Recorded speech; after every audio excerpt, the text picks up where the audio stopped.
Assalamualaikum dan salam sejahtera.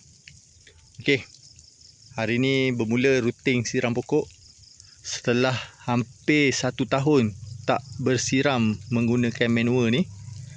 Hari ni kira first time lah. Daripada tahun lepas langsung tak siram.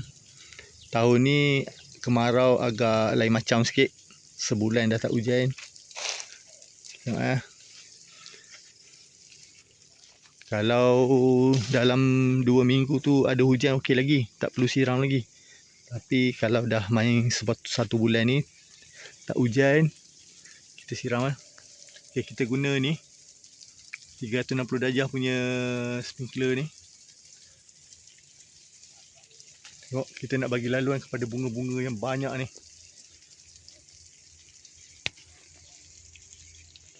Betul-betul mengecik. Semua dahan ada bunga. Alhamdulillah. Bagi laluan.